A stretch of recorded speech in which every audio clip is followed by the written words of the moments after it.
How to deal with irritants. Piliin po natin kung alin sa mga puntong ito ang bagay na i-apply natin sa buhay, kung sino ang dapat na pag-applyan ito, at kung paano. How do you deal with irritating people? Yung mga tao na ang inyong tahimik na pag-isip ay ginugulo, ang inyong direksyon ay inililigaw, mga tao na pagka pumapasok sa inyong buhay ay nawawalan kayo ng saya, ng sigla, at nagkakaroon kayo ng gulo. Avoid them. Napakahalaga na iwasan ang ganitong mga tao. Proverbs 4:14 to 15. Do not set foot on the path of the wicked or walk in the way of evil men. Avoid it. Do not travel on it. Turn from it and go on your way.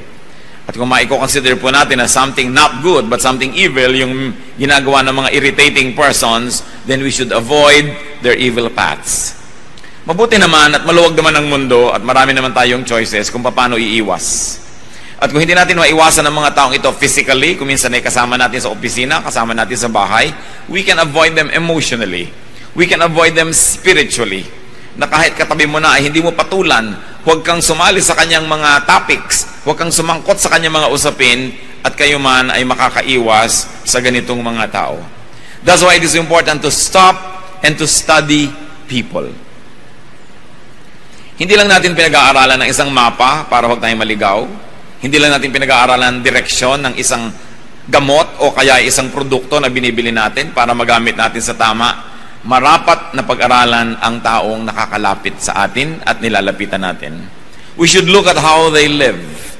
We should look at how people conduct their lives and listen to what they say and listen to what people say about them. Kung minsan ay nakakapagsisi na may mga tao tayong nakikilala, nagsisi na ba kayo na may tao kayong pinapasok sa inyong buhay na dapat sana'y tahimik ang inyong buhay kung hindi lang kayo nasangkot sa taong ito? Marami pong mga tao na nakakapagsisi na sila ay nakasama sa listahan ng ating mga kakilala at nakilala nila tayo, nalaman nila kung saan tayo tatawagan, paano tayo pupuntahan, naliligalig nila ang ating buhay. Pag-aralan ang mga tao. Huwag tayong padadala sa kanilang mga kuminsan ay magagandang mga salita at kuminsan ay tama naman ang mga argumento, sapagkat hindi lahat ng tamang argumento ay dadalhin tayo sa tamang direksyon ng buhay. May mga tao na mahilig makipag-away. May point sila, tama sila, pero nasaksak naman. At ikaw ay katabi, nasaksak ka rin. Binarel, nabarel ka na rin. Tama nga ang point nitong ayaw suklian ng driver ng jeepney. Nakipag-away sa halagang 50 centimos, nadamay ka rin. Tama nga ang point ni ganito, tama nga ang ganon. Pero hindi po lahat ng tamang punto worth it na ipagyera eh. Do not stop at every station. Do not take every argument. Do not go into every battle. Sapagkat napakaraming dapat na magbubuting gawin sa buhay, limitado ang ating oras at panahon, at pag inubos po natin ang ating oras at panahon sa mga gyerang hindi naman dapat, nawawalan tayo ng panahon para doon sa mga gyerang dapat nating pagtutukan ng pansin. May mga tao are very particular. They will always find fault. They will always criticize. They will always have something to say. Don't have anything to do with these people because they're always courting disaster. Kung ang pinakamatataas na puno ang siyang tinatamaan ng mga kidlat, yung mga taong mahilig magreklamo at gumawa ng gulo, ang tinatamaan ng mga bala. Kaya kailangan na hindi tayo laging sumasali sa kanilang buhay. Proverbs 20 verse 9, avoid a man who talks too much. At hindi sinasabi who talks too much lies. Kahit totoo ang sinasabi ng isang tao, kahit may point, if he talks too much, sooner or later, he will make enemies. Ang isang taong lagi na lang may comment, lagi na lang may sasabihin, lagi na lang may pintas kanino man, hindi yan magkakaroon ng maraming kaibigan, magkakaroon ng maraming kaaway. At kung siya'y kasama nyo, ang kaaway niya ay nagiging kaaway nyo rin. 2 Timothy 2:16, avoid godless chatter, because those who indulge in it will become more and more ungodly. Huwag daw na tayong sumasali sa mga hindi makadiyos sa mga usapin, kahit pa nga ang pinag-uusapan ay Diyos. Kahit pa nga ang pinag-uusapan ay theology, kahit pa nga ang pinag-uusapan ay may mga bagay na may kinalaman sa Biblia, kung ang mga nag-uusap-usap dito ay hindi naman talaga naghahanap lang ng katotohanan, kundi naghahanap ng gulo, naghahanap ng away, naghahanap ng babag, ay godless din yung chatter na yan. Tulad ng binabanggit sa Titus 3:9, which obviously is referring to religious talk. People who talk about religious issues. But avoid foolish controversies and genealogies and arguments and quarrels about the law, because these are unprofitable and useless. Law na yung pinag-uusapan, law of God, law of tradition, law of custom, law of the people. Sabi, huwag kayong sumali sa lahat ng mga kahangalang mga pagtatalo. Walang mabuting dadulot sa inyo yan. Bakit po ba tayo nag-aaral ng salita ng Diyos? Di pa upang maging mapayapa ang ating buhay? Upang tayo ay magkaroon ng mga magmamahal sa atin at mamamahal? Upang tayo ay patuloy na rumunong? Hindi para maging marunong lamang at i-display ang dunong na yon, kundi para tayo ay maging maunawain sa mga mangmang? Upang maging mapagpatawad tayo sa nagkakamali? At upang magkaroon tayo ng kagandahang asal? Maging polite tayo, that our ways may be polished, our attitudes may be corrected, and our manners impeccable, or be made impeccable. But what happens when you argue on religious grounds and reasons, but you display bad behavior? That you only quarrel and fight. Tama nga halimbawa ang yung theology, pero ang behavior nyo, disobedient naman to authority. Tama nga halimbawa ang argumento mo ay pagpalagay ng tama, pero ang pamamaraan mo, nananaksa ka ng tao sa kanyang likuran. Wala kang utang na loob sa mga nakatulong sa'yo. Nagiging rebellious ka sa mga leaders mo. What's the point na natuto ka? Rebellion was the sin of Satan. Hindi natawag si Satan na ignorant dahil marami siyang alam. Hindi siya natawag na wrong ang kanyang mga approaches at ang kanyang mga premises, pero ang paraan niya, sinusuwag niya ang Diyos. Sinusuwag niya yung dapat sana iginagalang niya. At alam niyo po, even in religious circles, there are many people, natuto lang ng konti, susuwagin ang kanilang Bible study teacher. Umaaten ng Bible study, hindi naman para matuto, para i-display ang kanilang alam, ipahiya ang teacher, at pasikatin ang sarili. Umaaten ng mga churches, hindi upang magpasakop at mag-improve ang character, kundi upang maghanap ng babag, patunayang mas magaling siya kaysa sa preacher o sa pastor. Yan ang mga dapat na iniiwasang kausapin. Avoid foolish controversies. Hindi sapat na mayroong magandang argumento, pinag-uusapan, saan ito uuwi? Saan pupunta ang usapang ito? Magkakagulo ba ang mundo? Mag-aaway-away ang mga tao? Masisira ang mga magagandang relasyon? Even Paul said, our knowledge is imperfect and our prophecy is imperfect. Paano mo aawayin ng isang tao sa kanyang paniniwala kahapon? Maaaring ang paniwala niya ay mag-improve at maiba next week. Paano mo aawayin ng isang tao sa theology niya last month o last year? Sapagkat yung theology na yon ay dynamic, patuloy na nahahasa, patuloy na na-fine-tune. Sabi ni Paul, our knowledge is imperfect and our prophecy is imperfect. But when the perfect comes, the imperfect will pass away. So bakit mo gegerahin yung imperfect kung imperfect man yon? Dahil kaya perfect ka at siya ay imperfect, kaya gusto mo siyang awayin? Kaya sabi, iwasan ninyo ang ganitong uri ng mga pakikipagtalo. Mga pagdedebate tungkol sa salita ng Diyos, tungkol sa Biblia, tungkol sa mga doktrina, sapagkat napakaiksi ng buhay ng tao. At sino ang nakararating sa puntong alam na niya ang lahat para sabihin niyang, ang paniniwala ko lang ang tama at ang paniniwala mo ay mali. Mahalaga na may paniniwala tayo. Mahalaga na may direksyon ang ating paniniwalaan. Subalit wala dapat maging palalo na mag-isip na alam na niya ang lahat ng tama. Therefore, dapat na siya makipag-away sa mga taong hindi ganun ang kanilang mga pananalig. The Bible itself says, avoid foolish controversies. So avoid people who always and often get into trouble. Avoid people who always get into quarrels, who are involved in many bickerings. Kaya kung minsan, nagka-girlfriend ka na bungangera at palaaway, nadadamay ka. Inaway niya isang babae, yung boyfriend ng babaeng yun, inaway ka rin dahil ikaw ang boyfriend niya, gumulo ang buhay mo dahil sa babaeng ito. Kung minsan naman, tahimik na tahimik ang babae, ang naging nobyo mo ay basagulero, mahilig makipag-away, nadadamay at nadadamay ka. Proverbs 12:26, a righteous man is cautious in friendship, but the way of the wicked leads them astray.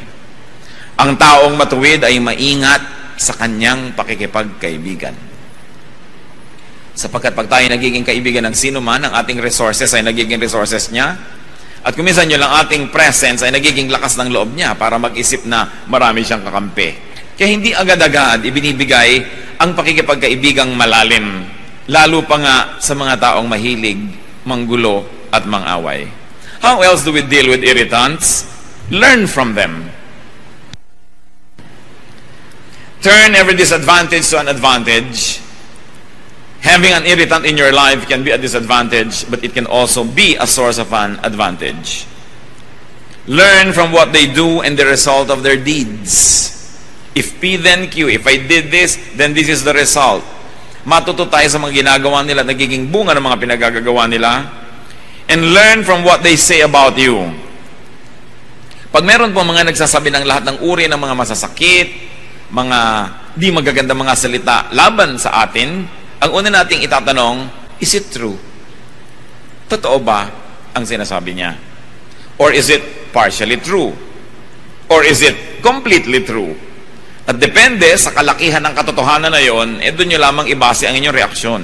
Kung totoo, pasalamat kayo at nadinig nyong muli ang totoo, because the truth sets free.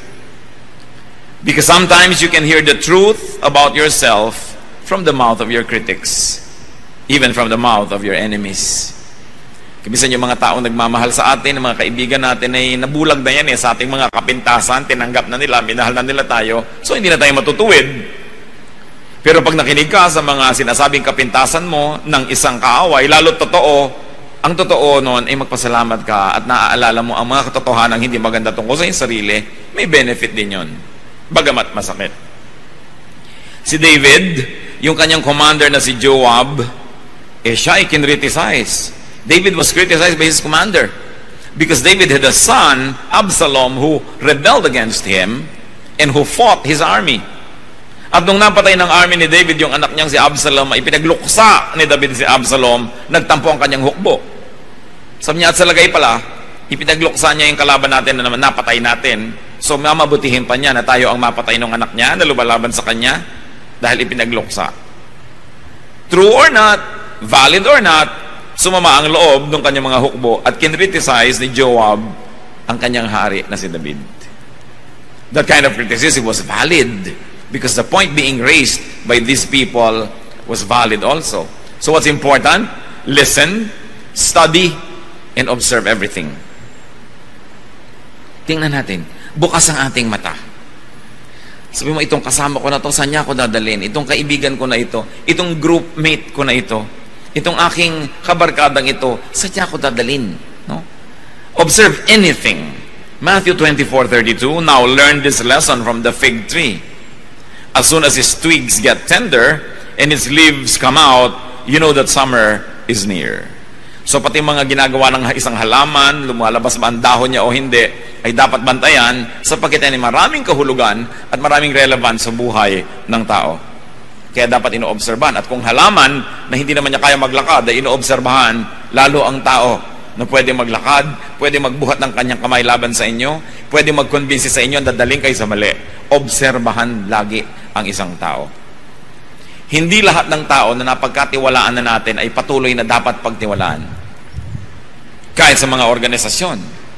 Maraming mga tao magsisimula, malinis ang hangarin, malinis ang gawa, malinis ang pamamaraan. Subalit oras na siya ay napagkatiwalaan na, di man niya balak nung una na maging marumi, sapagkat pinagkakatiwalaan na hindi na siya naitutuwid, hindi na siya nababantayan, hindi na siya na-check, nagsisimula na siya ngayong maging marumi. At hindi natin alam na yung palang taong ito na pinagtiwalaan natin nung araw dahil malinis ang pamamaraan ay ubod na pala niya ng dumi, pero patuloy pa rin natin pinagtitiwalaan dahil sinusukat niya doon sa dati na nating nalaman noon pa na nagbago na palang matagal na at hindi na pala siya yon. Kaya pati ang pinagtitiwalaan natin ay patuloy nating nire-review kung dapat pagtiwalaan, anong degree ng pagtitiwala ang dapat. Kaya nakikita nyo kung yung mga corruption sa mga opisina, corruption sa mga pamahalaan, corruption sa negosyo, corruption kahit saan. Nung una, wala naman eh. Nagtiwala ka na ng tiwala sa iyong katiwala, yung pala naging katiwaldas na. Nagkatiwala ka na ng tiwala sa inyong bantay, naging bantay sa lakay na pala ito. Sapagkat ang tao ay pwede magbago. At ang isang nakakalungkot, pati ang Diyos, nung tinignan niya ang mundo, nung pamansimula sa Genesis, ay nalungkot siya. Sabi niya, ba't nga ba ang mga taong ito ay nalikha pa? Wala na silang alam, wala na silang inimbento, kundi mga kaguluhan at mga kasalanan at mga karumihan. Bata man at hindi nyo bantayan ng lagi, sa unay tama ang ginagawa niyan, pero pag nalaman niya hindi nyo binabantayan at may ginagawa siyang isang kabalbalan, tapos na hindi siya naitutuwid at napapalo, gagawin niya ng gagawin hanggang palalayan ng palala. Isa mang kahera na hindi ino-audit, sa unang araw ay malinis, sa pangalang araw, sa pangatlong araw, pag nakakasampung araw na yun, o 10 buwan na hindi ino-audit, ang dami na pala niya na ginagawang hokus-pokus, debit, credit, kupit ang nangyayari. Kaya ang mga tao, mga kapatid, lagi natin chinecheck. Kahit asawa, okay, naniwala na ako nang naniwala sa kanyang pasya dahil ang track record laging tama. Pero ito bang magiging pasya na niya na ito ay tama? Dapat ko pa rin reviewin. Hindi tayo dapat na mawalan ng pagbabantay. Because the devil prowls around like a roaring lion seeking someone to devour. Nag-aantay ng pagkakataon. Tatandaan natin ang mga problema ay hindi laging nandun sa simula. Subalit sa ating pagwawalang bahala, lumalaki ang mga yon. So review, what is the effect on you of the people around you? Anong effect ng inyong kaibigan, ng inyong kabarkada, ng inyong mahal sa buhay? Proverbs 24:32, I applied my heart to what I observed and learned a lesson from what I saw. Kumisan ang nakakalungkot, maraming mga tao habang sila ay nasa poder ng magulang, ang dami nilang reklamo tungkol sa kanilang magulang. Hindi sila natutuwa sa ugali ng magulang nila. Ang magulang nila ay masungit, ang magulang nila ay maramot, ang magulang nila ay ganito, ang magulang nila ay ganon. Pero nung naging mga magulang na, ganon din sila. Inuulit lang nila ang mga kamalian ng mga magulang nilang dati nilang tinutuligsa nung sila yung mga anak na nagdurusa. Because we never learn from what we see. Because we never learn from the mistakes of people around us. That's why it is important to be observant. And the Bible is light on our path that says, don't walk this way, walk here, walk that way. Nakikita na natin napakaraming mga nangyari sa mga taong gumawa ng ganito, ang naging bunga ay ganun, tapos ganun pa rin ang gagawin natin, di ganun din ang magiging bunga. Observe. What else do you do with people who irritate you? Well, ignore them. Especially if their issue, their concern, especially if they do not pose imminent danger or real threat to life, to safety, to property, or to your well-being. Kung dal-dal-dal-dal lang, hayaan nyo na, palampasin nyo na. Ang chismis ay namamatay pagka hindi sinasagot. Humahaba lang yan pag sinagot nyo. Parang tennis, nagpukol sa inyo ng bola, hindi nyo naman pinalo pabalik, di walang babalik. Magpupukol uli yan, hindi nyo uli pinalo, hanggang naubos na yung bola niya, tama na. Pero habang pinapalo niya, ibabalik niya, pinapalo nyo, binabalik niya, ang tagal ng laro. At ganon ang mga away. May sasabihin si ganon, magko-comment ka, makakarating naman sa kanya, ko-comment siya, hindi na matapos-tapos. Ignore them, especially if they do not pose real threat. 1 Corinthians 6:7, the very fact that you have lawsuits among you means you have been completely defeated already. Why not rather be wronged? Why not rather be cheated? Sapagkat sinasabi ni Paul sa mga Corinthians, tiisin nyo na, pagpasensyahan nyo na, palampasin nyo na kaysa demandahan kayo ng demandahan ng mga maliliit na bagay. Ikagastos pa kayo sa abogado, nahirapan pa ang loob nyo, nag-away pa kayo.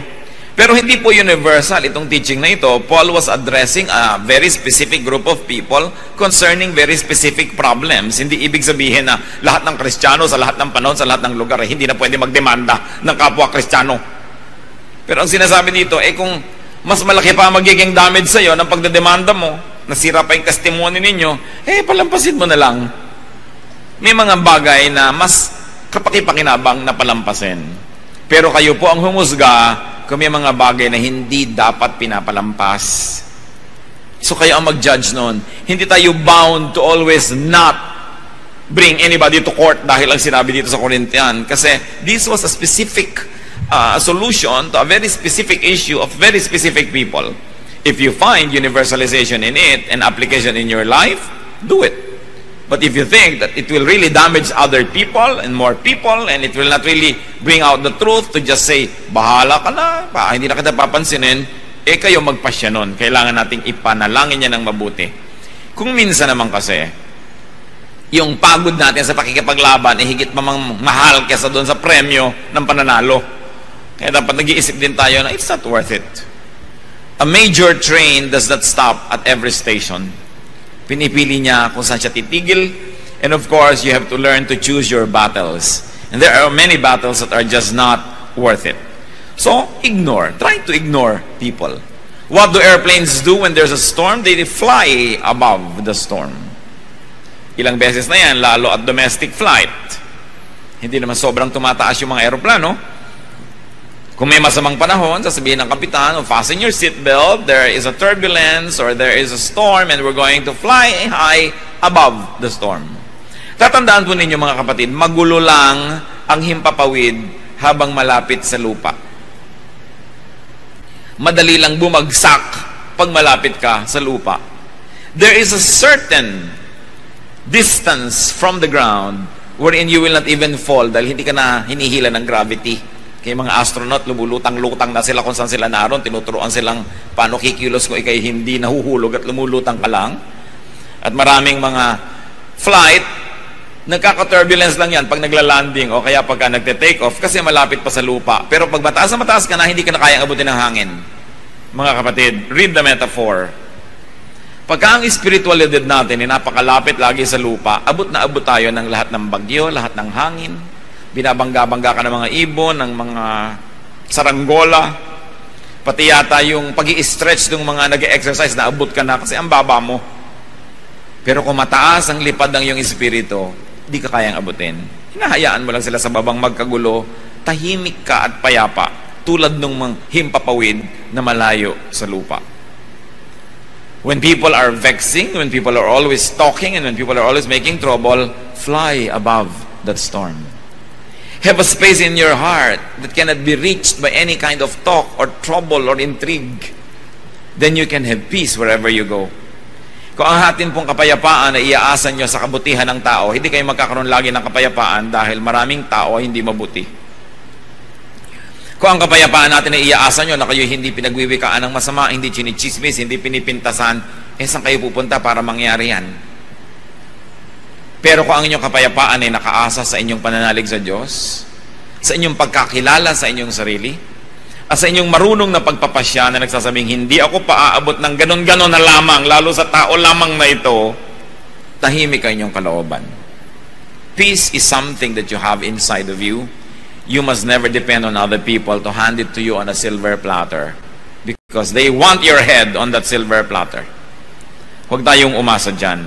Proverbs 20 verse 3, it is to a man's honor to avoid strife, but every fool is quick to quarrel.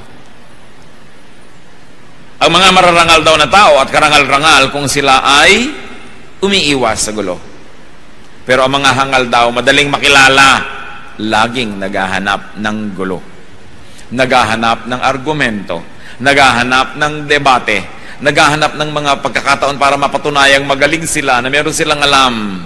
Pero, tandaan nyo po, ang mga karunungang espiritual, ang tunay na dulot niyan sa buhay ay kapayapaan, kababaang loob, kabutihan, kagandahan ng asal, hindi kagaspangan, at hindi pagiging malaswa, o kaya hindi pagiging taksil, o kaya hindi pagiging walang utang na loob sa mga dapat tingnan at tanawan ng utang na loob. Yan ang karunungan ng mga hangal, gulo ang hinahanap. And even in religious circles, religious students or scholars or so-called theologians can also love to quarrel about teachings and ideas. And most of the time, they really only want to prove themselves. Kung minsan estudyante, inaawa yung teacher. Siyempre, sisikat ka. Kung inaway mo ba si aling tekla dyan sa kanto, ay sisikat ka. Pero subukan mong awayin, halimbawa, ang isang senadora o presidente o artista, nasa dyaryo ka agad bukas. Kung ikay naging kerida ng isang tricycle driver dyan na hindi kilala, na 3 beses ka nang nanganak, hindi ka pa napag-usapan. Pero kung naging kerida ka ng asawa ng isang sikat, napag-usapan ka na agad. Even in religious circles, people try to be popular and famous by picking up quarrel with those already well known. So hindi mo dapat bigyan ng pagkakataon. Marami pong mga tao, ganyan lang ang gusto sa buhay, magpasikat, patunayan na marami silang alam, at gusto nila sirain yung mga taong kinakainggitan nila.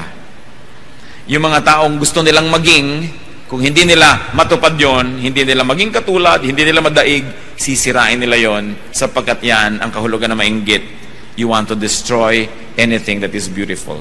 I heard someone said, at natawa ako, sabi niya, don't hate me just because I'm beautiful. Baka gusto niyang sabihin niya sa mga nagagalit sa inyo nang walang dahilan, don't hate me just because I'm intelligent. Don't hate me just because I'm rich. Don't hate me just because I'm popular. Don't hate me just because you cannot be me. Pero marami pong ganong mga tao, huwag na lang patulan. And what do you do? How else do you deal with these irritating people? If you must, if you absolutely must answer them softly. Sumisigaw sila, huwag kayong sumigaw. Nagagalaiti sila, huwag kayong manggalaiti. Kasi pag pareho na lang kayo, di pareho lang pala kayo. Kailangan iba yung inyong behavior. Impeccable. You must be like a pond without blemish on its face. You must be the picture of serenity. And only through that imagery, people around you will say who the foolish one is and who the wise one is. Proverbs 15:1, a gentle answer turns away wrath, but a harsh word stirs up anger. Tandang-tanda ko yung minsan na may nag-aaway na magkapatid, galit na galit ang ate. Sabi ng kapatid na bata, pasensya ka na kasi tanga ako. Ano pa ang pwede mong sabihin? Inamin na. Pero pag pinagpilit mo, hindi, tama ako, balikat, hindi matatapos. Pasensya ka na dahil tanga ako. Tapos ang usapan. Ngayon, nasa sa inyo na kung totoo nga ba yun o hindi. Pero hindi ka naman siguro ganun kung napakaganda lang yung paraan, natigil ang awayan, hindi ka talaga kulang sa karunungan. Marunong ka. Pero para kang kawayan na sa lakas ng hangin ay yumuyuko para di mabali. Bakit ka lalaban sa hangin na ubod naglakas? Hindi yumuko ka. Meron ba namang matapang na lumilipad ang mga bala sasalubungin mo? Siyempre yuyuko ka dahil may bala. Kailangan marunong tayo ng ganung uri ng pamamaraan. Kahit aso, di ba ayaw mong magalit sa'yo? Bakit mo gugustuhin na ang tao ay magalit sa'yo? So galit na nga siya, sasagot ka pa ng mas nakakagalit sa kanya. Kahit pa mali siya at binaril ka niya at namatay ka, nakulong pa siya, pero patay ka na rin. So bakit mo gagalitin ang isang aso? So kung maaari mga kapatid, huwag nyo rin gagalitin, lalo na ang isang tao. Lalo, galit na nga siya. Pag galit na, huwag nyo na salubungin. Kahit pa kayo tama, magigilang pareho kayong mali at the end of the day. Because maglalabanan kayo ng palakasan ng boses, palakasan ng katawan, mamaya talagang physical battle na yan. Through a kind answer, you take the wind from their sail. Mawawalan sila ng dapat labanan. So, do not deal with an enemy when very angry. Either the enemy is very angry or you are very angry. It's not the time to settle scores. It's not the time to deal with an enemy. It's not the time to answer a difficult question. Because angry people suffer from momentary craziness. Nagkakaroon ng imbalance ang utak, and people become at least temporarily insane when they are very mad. At masisira ang lahat ng ating diskarte. Pag galit na galit ang tao, huwag niyong harapin. Pag galit na galit kayo, huwag kayong humarap. Magpalipas ng panahon. Ecclesiastes 7:9, do not be quickly provoked in your spirit, for anger resides in the lap of fools. Yan daw, nakakandong sa mga hangal, yung pagkamainitin ng ulo, pagka magagalitin. Anger resides in the lap of fools. So a wise person will not be easily provoked. Pinoprovoke ka na nga, hindi mo pa pinapatulan. Because that is a measure of your very well-polished humanity and spirituality. At kung minsan ginawang ka ng masama, dahil pinatulan mo at masama na rin ang iyong ginawa, nauna siya, nahuli ka, ang nakakalungkot nun, ikaw pa ngayon na nagsosorry. Naranasan nyo na ba yun? Nang ginawa kayo ng mali, pero sobrang mali ang reaksyon nyo sa maling ginawa niya, na pag tinimbang yun, mas mali na tuloy kayo, kayo pa ngayon nagsosorry. Samantalang kayo yung unang nasaktan at unang ginawa ng mali. So, avoid having to say sorry by not doing anything you will be sorry for. How else do you deal with irritants? When you can and it won't cost you so much, give them what they want. So, inggit na inggit ka sa buhok ko, halika! Sa'yo na tong buhok ko. Gustong-gusto mo ang ganito ko? Sa'yo na. Yun naman, kung hindi naman kayo sobrang malulugi, bigyan nyo na. Matahimik. Kasi kung minsan mas mahal pa yung lumalabang kayo, bigyan nyo na. Romans 12:30, if your enemy is hungry, feed him. If he is thirsty, give him something to drink. In doing this, you will heap burning coals on his head. Now, let's explain this. Sabi, pagkanta yung kaaway may nagugutom, pakanin mo, siya inauuhaw, painumin mo, at para nang pinutungan mo siya ng mga naglalagablab na baga at pagkainit-init na mga uling. No? Akala nung iba, sige, sadistahin mo, lagyan mo siya ng baga sa ulo. Alam niyo po, wala namang araw, nung araw, walang posporo. Ang bahay ng mga Israelites dapat laging may apoy, kasi pag magluluto sila, saan sila kukuha ng apoy? So dapat laging may apoy yung kanilang maliit na lamp. Okay? Kaya isang malaking kapintasan ng isang nanay ng tahanan na ang kanyang ilawan ay namatay dahil naubusan ng langes. Kaya ang description doon sa babae sa Proverbs 31, yung kahangahangang babae, her lamp does not go out at night. Diba? At saka yung sinabi yung mga foolish virgins na ubusan ng langes ang kanilang ilawan, napakalaking kapintasan. Ngayon sabi, kung ang iyong kapitbahay ay kumakatok sa'yo, nangihiram ng baga ng kalan mo dahil yung kalan niya ay nanlamig na't namatay na, magluluto siya. Alam niyo naman kasi yung baga, hipan nyo lang yan, lagyan nyo ng mga kung ano-anong mga tuyong mga dahon-dahon, mag-aapoy na uli. Sabi, may kailangan pala siya, ibigay mo and you will heap burning coals on his head. Because people carried their baggage on their heads, no, in the olden days, and they usually would bring a broken pottery or broken jar on their head. Doon mo ngayon ilalagay yung hinihingi niyang baga. So you will heap burning coals on his head. Hindi para mainitan siya. Ang ibig sabihin nito is not to torture your enemy.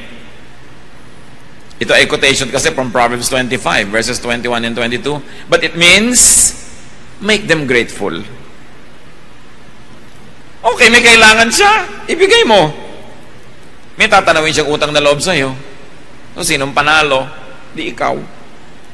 Naabala ka, bumangon ka, binigyan mo siya ng mga baga, nabawasan yung baga mo, pero ano ba naman yun? Meron ka pa naman natira sa bahay mo. Ibigay mo kailangan. Sa isang matinong oras niya ng pag-iisip, matatanto rin niyang may utang na loob siya sa'yo. So, ibigay mo, kung kaya mo rin lang ibigay. Pero pag-aralan nyo rin, kasi may mga tao na pag binigyan nyo ng kamao, kakainin hanggang sikon nyo. Merong ganon. Wala, kahit sa mga itinuturo natin ng mga ganito, nasa Bible verses, hindi ibig sabihin you will apply to everybody every time. Gagamitin nyo rin utak nyo kung kailan ko ba ito i-apply. Because may mga tao na hindi nyo dapat bigyan ng kahit ano dahil sasandal na sa inyo. Iaasa na ang buong buhay nila sa inyo. Minsan nyo lang tulungan ng pang-enroll isang SEM hanggang mag-PhD yan sa inyo nahihingi. No? May mga ganong klaseng tao, sinusuri nyo yan at pinag-uusapan natin ng general application ito sa general types of people. But very special people need special study and special treatment. How else do you deal with irritants? Turn them into friends. The best way to beat an enemy is to turn him into a friend. So, intelligent people will always try to win their enemies so that they can become friends. Pag enemy mo siya, lahat ng assets niya gagamitin laban sa'yo. Pag friend mo siya, lahat ng assets niya gagamitin niya para sa'yo. So tell me kung bakit hindi wise to turn people into your friends. So yung nanggagawa ng kaaway, hindi ka naman inaaway ng tao, inaaway mo siya, sobrang foolish ka nun. Dahil kahit butiki lang yan, kahit langgam lang yan, makakakagat din yan, mapupuwing ka rin niya. So bakit mo siya awayin? Lalo na kung inaaway mo, pader, babangga ka sa pader, sobra ka namang foolish nun. Kaya dapat ang tao hindi pala away. Remember, ulit-ulitin natin yan. Ang mga palaaway, yung convinced na tama sila. Pero kung tama ka, ba't ganyan ang ugali mo? Kung tama ang iyong alam, bakit ganyan ang behavior mo? Sabi ni Jesus, you will know them by their fruits. Ano ba yung fruit? Ano ba yung fruit lagi ng Spirit? Joy, peace, love, di ba? Forgiveness, understanding. Pagka hindi ganun ang dinudulot sa inong karunungan mo, huwad na karunungan yon. Mabuti pa hindi ka na lang natuto. Ang mga tao naman parang bata, you can make them do anything so long as you play with them first. So bakit hindi ka muna makipagkaibigan? Ecclesiastes 10:11, if a snake bites before it is charmed, there is no profit for the charmer. So kailangan mapaamo mo muna, mapasunod mo muna yung ahas bago mo siya hayaang makatuklaw sa'yo. So yung mga tao rin, imbes tinutuklaw-tuklaw ka, why don't you charm them? It will be better for you. And many people are foolish for no reason at all. They choose to fight their fellow men. How else do you deal with irritants? Siyempre naman, pray for them. Yan ang wala kang katalo-talo dahil dinadala mo sa Diyos ang kaso mo. Pray for them. Matthew 5:44, love your enemies and pray for those who persecute you. Praying for people is profitable. Why? Because they can make us love them. Pag lagi mong ipinagpe-pray ang isang tao, layo yung taong kang inis ka, galit ka, mapapansin mo kapatid, nawabawasan na yung galit mo at mamaya nagkakaroon ka na ng simpatya na mamahal mo na yung tao. The quickest way to love somebody is to pray for them. But it's no guarantee that they will love you back, okay? Pero yung ikaw mismo nagbubukas yung isip mo sa kanya, pray for them. And even if you don't fall in love with your enemy or your irritant, praying for people can give us relief. Guminhawa ang iyong loob, lumuwag ang iyong dibdib, gumaan ang iyong panghinga, nakabuti para sa iyo. So ipanalangin mo siya. Philippians 4:6-7, in everything by prayer and petition, with thanksgiving, present your requests to God. And the peace of God, which transcends all understanding, will guard your hearts and your minds in Christ Jesus. So ipanalangin ang lahat-lahat. And finally, how else do you deal with irritants? Bless them. Bless them. 1 Corinthians 4:12, when we are cursed, we bless. Yan ang pinagkaiba ng mga anak ng Diyos. Sinusumpa ka, minumura ka nila, ang balik mo, pinagpapala mo sila. Ngayon, kung minura mo rin, minura ka, ba't ka pa naging anak ng Diyos? Pareho lang pala kayo. So dapat, mas mabuti ang ginagawa natin, ang isinusukli natin, kesa sa tinatanggap natin na ginagawa ng iba. Romans 12:17, do not repay anyone evil for evil. Be careful to do what is right in the eyes of everybody. Now, bless them because you're godly. But if you cannot be godly all the time, at least be wise. Bless them because what you plant, you harvest. Kung hindi mo siya kayang pagpalain dahil sa kabahan-hala ng iyong puso, pagpalain mo dahil wise ka. Dahil sinasabi sa Bible, Galatians 6:7, a man reaps what he sows. So may binless ka, di ang mapapala mo blessing. May inaway ka, may kinurse ka, di ang mapapala mo curse din. So be wise. Kaya ngayon ang aaway is a mark of foolishness. It's a mark of absolute foolishness. I remember one particular line I read way back in high school, and I couldn't remember who said or wrote it, but I'd like to share it with you. Do not bother yourself about a fair or stormy weather. Squalls or wind must sometimes whistle around. When people live together, some will smile and some will frown, but you need not mind them. Travel on as best as you can. Take them as you find them. Huwag niyong hayaan na ang inyong kaligayahan ay maging bihag ng ugali ng iba. Na kung pangit ang kanila ugali, ay lulungkot na kayo. Mawawalan kayo ng sariling orbit, mawawalan kayo ng sariling kapayapaan sa buhay. Decide to be happy. Decide to be peaceful in spite of the irritants around us. Think of people who irritate you. Think of people who bother you and anger you, and apply to them ang mga pinag-usapan natin. Piliin nyo kalin ang pinakabagay. Avoid them. Learn from them. Ignore them. Answer them softly. Give them what they want. Turn them into friends. Pray for them. Bless them. Alin man dyan, hindi kayo mapapahamak. At dapat nating isipin, baka naman tayo ang irritant sa buhay ng iba. Magdamag na natin pinag-usapan kung paano tayo ginugulo ng iba, baka naman tayo ay nakakagulo rin sa ating kapwa.